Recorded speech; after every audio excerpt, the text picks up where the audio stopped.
عثمان صاحب آپ کی جانب آئیں گے۔ جس طرح سے ہم بات کر رہے ہیں، ڈونلڈ ٹرمپ جو کہہ رہے ہیں کہ میں شاید ہو سکتا ہے کہ میں پاکستان جاؤں اگر ڈیل ہو جاتی ہے، آپ کی کیا ریڈنگز ہیں؟ کیا آپ کو لگ رہا ہے کہ کیا ڈیل فائنلائز ہونے کے حتمی مرحلے میں داخل ہو چکی ہے؟ میرے خیال میں کافی بریک تھرو کا جو امکان ہے، جس طریقے سے پاکستان نے اپنے ڈپلومیٹک پوسچر جو ہے شو کیا، اور جتنا ہمارا ڈپلومیٹک آپ کریں کلاؤڈ اور لیوریج ہے وہ دنیا میں امن لے کے آنے کے لیے ہم استعمال کر رہے ہیں۔ ٹو پرونگ اسٹریٹجی آپ کے سامنے، جس طریقے سے ہم عرب دنیا کو قائل کرنے کی کوشش کر رہے ہیں، جس میں شہباز شریف صاحب ٹچ ڈاؤن کر گئے ہوئے ہیں ترکیہ کو، اور دوسری طرف ہمارے جو سپہ سالار ہیں وہ میرے خیال میں پوری دنیا کے، دیکھیں یہ پاکستان کا مقدمہ نہیں، ہم دنیا کا مقدمہ لڑ رہے ہیں اس وقت۔ پاکستان عالمی سفارتکاری کا نہ صرف مرکز ہے بلکہ ہم دنیا میں ڈپلومیسی کے لحاظ سے ایک پوسٹر بوائے بن گئے ہوئے ہیں، اور ہم امریکہ کو بھی فیس سیونگ یہاں پہ دینا چاہتے ہیں، اور پھر ڈیفینیٹلی ہم سٹیک ہولڈر بھی ہیں۔ ہم نہیں چاہتے خطے کے اندر یہ ایسکیلیشن بڑھے، اور اب تو ہم پاکستان خود اس حوالے سے ہرٹ ہونا شروع ہو گیا۔ اب دیکھیں بجلی کا جو شارٹ فال ہے وہ بڑھتا چلا جا رہا ہے، یہ ناکہ بندی اور ایران کا جو رسپانس ہے اگر اسی طرح چلتا رہے گا تو پوری دنیا کی اکانومی اس کی لپیٹ میں آ چکی ہوئی ہے۔ یہ گلوبل انرجی کا کرائسس ہے، اور یہ سارے میرے خیال میں ٹاکنگ پوائنٹس جو ہیں وہ ڈسکس کیے جا رہے ہیں ٹیبل پہ، اور میں بہت ستائش کرنا چاہتا ہوں کہ جس طرح ایرینینز نے آرمی چیف کو گرینڈ ریسیپشن دی، خاتم الانبیاء ہیڈ کوارٹرز لے کے گئے، تمام کی لیڈرشپ سیاسی ہو یا ان کی آپ کہہ لیں عسکری ہو، ان سے انہوں نے ملاقاتیں کی ہیں، اور ایران کے مفادات کو مقدم ٹھہراتے ہوئے دیکھیں کوئی ایسا امپریشن جنریٹ نہیں ہوا کہ ہم کوئی امریکہ کا مقدمہ یہاں کے اوپر لڑنے جا رہے ہیں۔ ہم اپنے پڑوسیوں کے جو مفاد ہیں اس کو بھی مقدم رکھ رہے ہیں، اپنے جو سٹیکس ہیں ان کا بھی ہم جو ہے اسے بھی خاطر میں لے کے آ رہے ہیں، اور of course G C C countries کے ساتھ آپ دیکھیں جس طرح شہباز شریف صاحب قطر گئے اور انہوں نے کہا کہ خلیجی ریاستوں پہ حملے کی بھی ہم مذمت کرتے ہیں، تو ایک ڈیلیکیٹ بیلنس جو ہے وہ پاکستان سٹرائک اپنا کر رہا ہے۔ اور سب سے بہترین بات میرے لیے جو کہ میری لیونگ میموری کے اندر ہے کہ پاکستان دنیا کے اندر مسائل کا مرکز یا حصہ نہیں ہے، ہم مسائل کا حل ہیں۔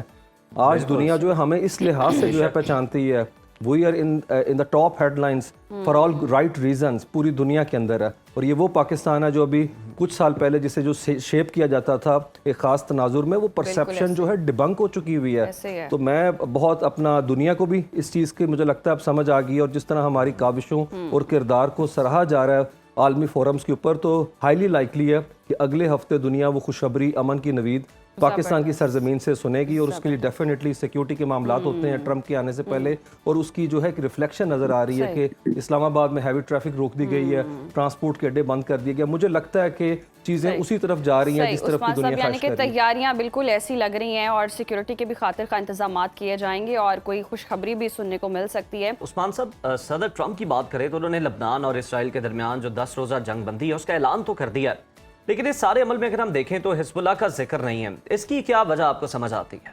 میرے خیال میں حزب اللہ یہاں کے اوپر اریٹنٹ کے طور پہ نہیں ہم دیکھ سکتے۔ حزب اللہ یہی کہہ رہا ہے کہ جو چیز ہو وہ مستقل بنیادوں کے اوپر ہو۔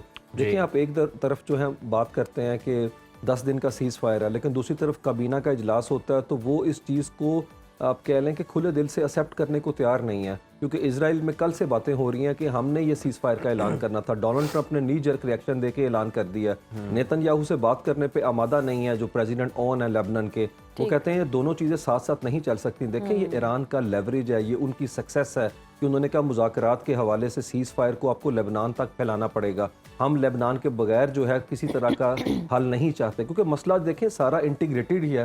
ایران پہ حملہ جو ہے اس کو غزہ کے تناظر کے اندر ہی دیکھا جا سکتا ہے، الگ نہیں اسے کر کے دیکھا جا سکتا، اور وہ بھی یہ امپریشن نہیں دینا چاہتے کہ ہم جو ہے وہ کمپارٹمنٹلائزیشن کریں وار کا۔ وہ کہتے ہیں پورا فریم ورک آپس میں انٹیگریٹڈ ہے۔ میرے خیال میں اسرائیل اس سیز فائر کی خلاف ورزی کل سے کر رہا ہے، مسلسل کرے گا، لیکن ڈونلڈ ٹرمپ جو ہے وہ بتا چکے ہیں کہ امریکی مفاد اب اسرائیلی مفاد کے ساتھ الائن نہیں کرتا۔ دیکھیں وہاں پہ کیا صورتحال ہے، کل صرف ایک ووٹ سے سروائیو کیا ڈونلڈ ٹرمپ نے۔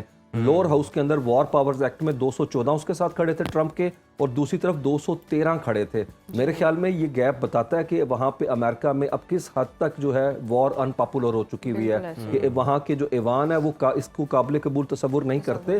ڈونلڈ ٹرمپ کی خود پولیٹیکل کاسٹ اس کی بہت زیادہ ہے۔ دیکھیں ڈونلڈ ٹرمپ پورا ہاؤس ہار سکتے ہیں، یہ میرے خیال میں ایک ٹیمپلیٹ ہے کہ نومبر کے مڈ ٹرم الیکشن سے پہلے ڈونلڈ ٹرمپ چاہتے ہیں کہ وہ جنگ جو وہ میدان میں تو ہار چکے ہیں لیکن ٹیبل پہ جیت جائیں۔ وہ شمالی کوریا کی بات کرنا چاہتے ہیں، وہ چاہتے ہیں کہ چین میں دیکھیں 14 مئی کو وہ چین جا رہے ہیں، تو چین بھی چاہتا ہے کہ 14 مئی سے پہلے ڈونلڈ ٹرمپ جو ہیں وہ اس چیز کو اپنا مکمل طور کے اوپر ختم کر لیں جنگ کو۔ اور امریکہ جو ہے آپ کو پتہ ہے وہ शो केस तो कर रहे हैं मिलिट्री पावर को, लेकिन अमलन उस पर हाफ हार्टेडली आमादा, अमलन वो करने की पोजीशन के अंदर नहीं है।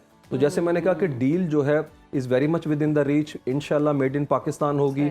10 मई भी आने वाला है, हम अस्करी लिहाज से भी क्या कहते हैं हमारे लिए बड़ा दिन है। बड़ा दिन और दूसरी तरफ जो है हम जो आप कह लें सियासी हमारी क़यादत ने दुनिया में एक डिप्लोमेटिक लेवरेज अपना जो है गेन किया, उसके साथ साथ जो इकोनॉमिक डिविडेंड्स की बात की ब्रिगेडियर साहब ने, देखें 13 से 18 अप्रैल तक औरंगजेब जो हमारे वजीर खजाना है वो अमेरिका में, और किससे मिल रहे हैं? टॉप वहाँ के इन्वेस्टर्स से, बैंक से, रोथस्चाइल्ड वहाँ पे जो क्या कहते हैं आप कह लें ये ग्लोबल फाइनेंशियल इंस्टीट्यूशन जिसमें जेपी मॉर्गन शामिल है, और 24 वहाँ के ऊपर जो वज़राए ख़जाना है दुनिया से आए हुए हैं, उनसे मुलाकात हो रही है। सऊदी अरेबिया $3 अरब का डिपॉजिट रखने जा रहा है वहाँ पे।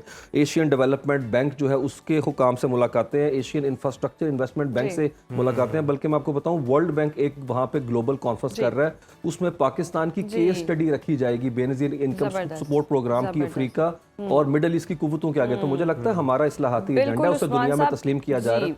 बिल्कुल ऐसे ही तस्लीम भी किया जा रहा है, और जिस तरह से आप बता रहे हैं और आपने नक्शा खींचा है, वी होप के बहुत ही ज़्यादा खुशखबरियाँ सुनने को मिलेंगी पाकिस्तान के लिए, और हम भी बहुत पॉजिटिव हैं और नवीद भी ऐसी कुछ नज़र आ रही है। उस्मान साहब, जिस तरह से हम देखते हैं कि पीट हेग्सेथ 2 जनरल्स को साथ खड़े होकर ब्रीफ करते हैं मीडिया को और बात करते हैं कि हम रीलोड कर रहे हैं, इस पॉलिसी को आप किस तरह से देखेंगे कि एक जानिब तो आप बातचीत के लिए आगे बढ़ते हैं, हाथ बढ़ाते हैं, फिर आप जनाब हर हद तक जाते हैं, लेकिन दूसरी जानिब से यूं धमकाया भी जाता है, इस पॉलिसी को किस तरह से आप एलेबोरेट करें?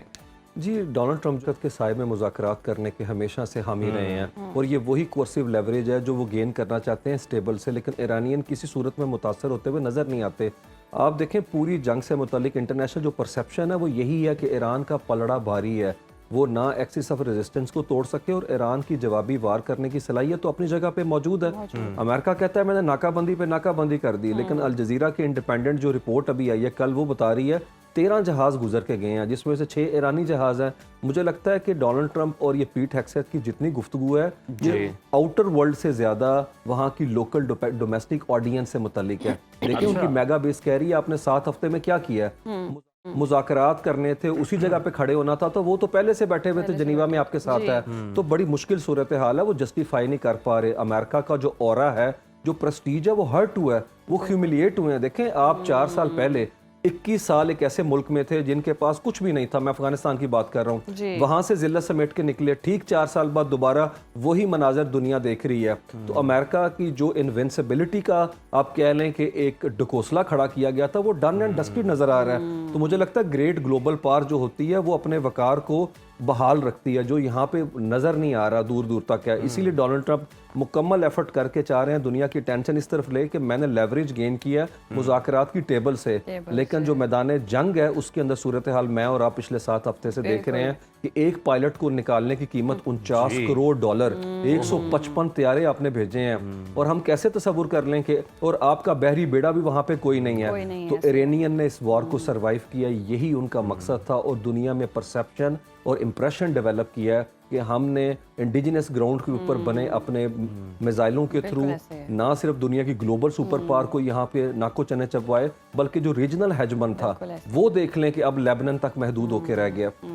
बिल्कुल उस्मान साहब, बिल्कुल दुरुस्त फरमाया, और ईरानी डटे रहे और उन्होंने ये साबित करके दिखाया कि कैसे सर्वाइव किया जाता है। चीन की अगर हम बात करें, चीन का ईरान की खुद मुख्तारी के हक में बयान भी सामने आया, तो क्या मशरिक वस्ता में चीन की मुदाखलत अमरीका के लिए हम देख रहे हैं कि खेल जो है वो मजीद पेचीदा हो सकता है? मेरे ख्याल में अमेरिका के रिलायबिलिटी का क्राइसिस आ चुका हुआ है। देखें जब से कतर में पिछले साल अटैक हुआ है, गल्फ स्टेट्स जो हैं वो इस बात को सोचने पे मजबूर हो गई हुई हैं कि क्या हम अमेरिका पे रिलाई कर सकते हैं। एक ऐसे वक्त में जब अटैक 42 किलोमीटर दूर हुआ अल हदीद बेस से, अब वो मिलिट्री बेस के सेंसर्स काम नहीं कर रहे, इंटरसेप्टर्स काम नहीं कर रहे, तो उन्हें अंदाज़ा है कि इस रीजन के अंदर अमेरिका अगर किसी एक मुल्क को बचाएगा और उसमें उसको बचाने में संजीदा है, तो वो हम नहीं है, वो इजराइल है।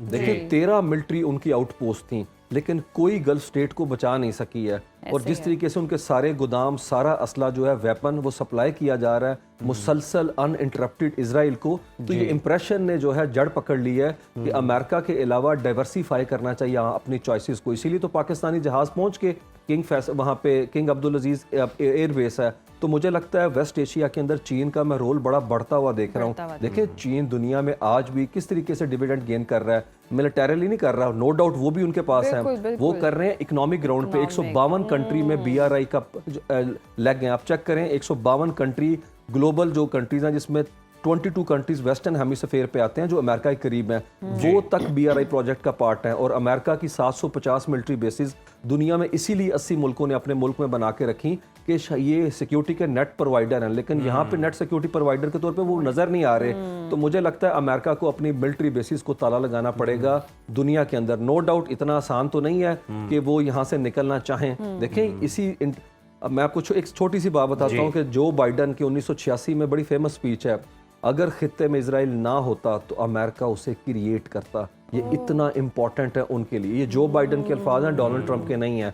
लेकिन अमेरिका में भी हम देखते हैं इजराइल को लेके जिस तरह से पेशेंस खत्म होता चला जा रहा है। देखें इजराइल के ऊपर तमाम दोनों पार्टियों का बाई पार्टीजन कंसेंसस होता है।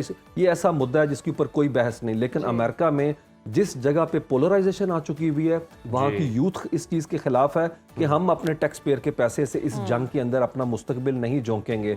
मुझे लगता है अमेरिका में भी एक मेजर शिफ्ट आ रहा है और इस चीज़ को उस्मान साहब बिल्कुल दुरुस्त फरमारे, शिफ्ट तो आ रहा है, sorry to cut you off, लेकिन इसके बाद सूरत हाल आप बदलती देख रहे हैं कि इसराइल अब बाज रहेगा, साइड हो जाएगा? मेरे ख्याल में फ्रस्ट्रेशन है इसराइल के एंड के ऊपर। और आप इसराइल से ज़्यादा नेतन्याहू को देखें, सितंबर के अक्टूबर में इलेक्शन सर के ऊपर है। अगर ये हारता है तो सीधा जेल में जाता है। आप इस वॉर के अंदर चेक करें, डोनाल्ड ट्रंप को एप्स्टीन फाइल से डिस्ट्रैक्शन करनी थी, इन्हें डेविएशन करनी थी कि किसी तरीके से मैं जीत के तौर पे ट्रॉफी लेके जाऊं कि ये देखें मैंने जंग के अंदर क्या अचीव किया आपके लिए। तो मुझे लगता है इन दोनों ने अपनी बोटी के लिए पूरा बकरा ज़बा करके रख दिया और खित्ते का अमन और जो है उस्मान साहब, लेकिन खुदा पे इसमें एक फ़ायदा तो हुआ है, एक हकीकत आश्कार हो गई है। तमाम हमारे ब्रदर इस्लामी ममालिक जो हैं, गल्फ़ कंट्रीज़ जो हैं, उन सबको ये पता चल गया है कि वाकई जिस तरह से आपने भी बात की कि खित्ते में अगर किसी एक मुल्क का दिफा करना मकसूद हुआ तो अमरीका वो सिर्फ इजराइल का करेगा और किसी का नहीं करेगा। जितने मर्जी कीमती तोहफे तहाइफ जो हैं इन्हें दिए जाएं, जिस तरह से मर्जी फैसिलिटेट किया जाए, लैंड पे इन्हें अड्डे दिए जाएं। तो अब आप क्या देख रहे हैं आने वाले दिनों में जब ये सूरत हाल बेहतर हो जाती है, ईरान अमरीका कोई मुआहदा तय पा जाता है, तो ये जो ममालिक हैं अपनी सिक्योरिटी के लिए रिलाय कर रहे थे अमेरिका के ऊपर कम्प्लीटली, अब इनका रुख जो है वो पाकिस्तान की तरफ होगा या फिर पाकिस्तान, तुर्की या फिर इस तरह का कोई ब्लॉक जो है उसका क़याम भी अमल में लाया जा सकता है जिसका मकसद दिफा?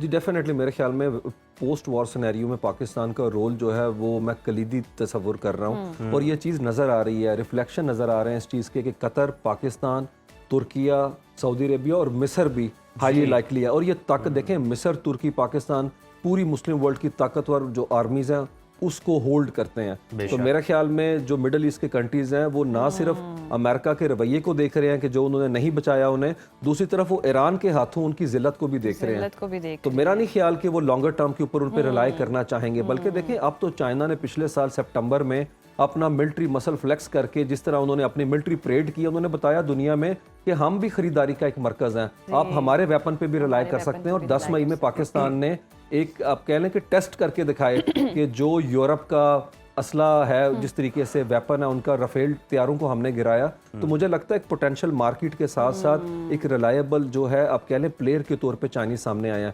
देख लें इन्होंने डिच कर दिया ताइवान को, अमेरिकन ने, इन्होंने जनूबी कोरिया को डिच कर दिया, जापान से अपने वेपन जो अपना एम्फीबियस शिप्स हैं हटा लिए।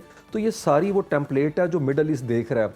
और मेरे ख्याल में पाकिस्तान की रिलायबिलिटी, हमारी रेलेवेंसी 10 मई के बाद जो बनी है वो अभी तक उसकी बाज़गश्त रेजोनेंस जो है हम देख रहे हैं। और यही गूंज आपको नजर आएगी वेस्ट एशिया के अंदर पोस्ट वॉर सिनेरियो के अंदर। और पाकिस्तान जो है इतनी समझदारी दिखा रहा है कि हम सारे अंडे एक बास्केट में नहीं रख रहे। हम ईरान के साथ भी समझते हैं मामलात को आगे लेकर चलना है क्योंकि हम अपने नेबर चेंज नहीं कर सकते। वेस्ट एशिया में भी हमारे बिल्कुल ऐसा ही है उस्मान साहब, वक्त की किल्लत है, sorry to cut you off. और वाकई जी पाकिस्तान की खारजा पॉलिसी की बहुत तारीफें हो रही हैं और पाकिस्तान एक ताकत उभर कर आया है और जिस तरह से हम देख रहे हैं रेलिवेंट हो रहा है और अमेरिका को कितना लॉस हुआ है। और सारी सूरत हाल में जो न्यू वर्ल्ड ऑर्डर की हम बातें कर रहे थे, रिजीम चेंज की बातें कर रहे थे, वो बिल्कुल ही चेंज होती नजर आ रही है। तो बड़ा ही ज़बरदस्त नक्शा जो है जब सूरत हाल बेहतर हो जाएगी तो देखने को मिलेगा।